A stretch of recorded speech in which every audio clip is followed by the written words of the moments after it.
اور اب آپ کو بتاتے ہیں کہ برطانیہ کی پاکستان کے لیے نئی ٹریول ایڈوائزری جاری۔ پاکستانی شہریوں کے لیے 10 دن اپنی رہائش گاہ پر قرنطینہ لازم، سفر سے پہلے دوسرے اور 8ویں روز ٹیسٹ لازمی قرار دیا گیا ہے۔ بات کر لیتے ہیں head of international news operations Azhar Javed ہمارے ساتھ موجود ہیں۔ اظہر بتائیے گا اس نئی ٹریول ایڈوائزری کے بارے میں۔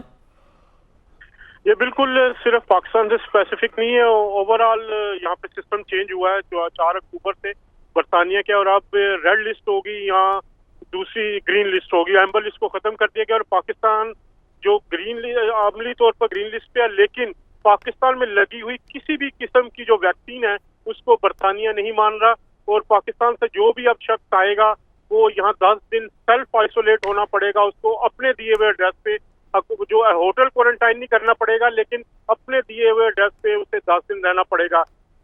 پری ٹریول جو ٹیسٹ ہے وہ ہوگا پھر دوسرے دن اور پھر 8ویں دن۔ اس طرح پاکستانیوں کے لیے مشکلات برقرار ہے، اور جو تقریباً 50 ممالک ایسے ہیں جہاں کی لگی ہوئی ویکسین کو برطانیہ مان رہا ہے، جس میں سعودیہ اور UAE سے لگی ہوئی ویکسین بھی ہیں، لیکن ایسے لوگ جن کو برطانیہ میں ویکسین لگی ہوئی اور وہ پاکستان گئے ہیں تو وہ واپس آنے پہ ان کو بھی کوارنٹائن نہیں کرنا پڑے گا، سیلف آئسولیشن نہیں کرنی پڑے گی۔ تو یہ پاکستان کے لیے ایک تشویشناک خبر ہے، کیونکہ بہت سارے لوگ یہاں ٹریول کرنا چاہ رہے تھے ریڈ لسٹ سے نکلنے کے بعد، اور ان کو یہاں پر جو 10 دن کے لیے آئسولیٹ کرنا، ان کو گھر پہ اپنے گھر پہ یا اپنے فراہم کردہ ایڈریس پر آئسولیشن ان کی جو ہے وہ لازمی رہے گی۔ اس حوالے سے برٹش ہائی کمشنر پاکستان میں ہے جو کرسچن ٹرنر، انہوں نے بھی بیان دیا تھا، لیکن عملی طور پر اب تک اس حوالے سے کچھ نہیں ہو سکا۔ جی ٹھیک ہے، بہت شکریہ آپ کا اظہر جاوید۔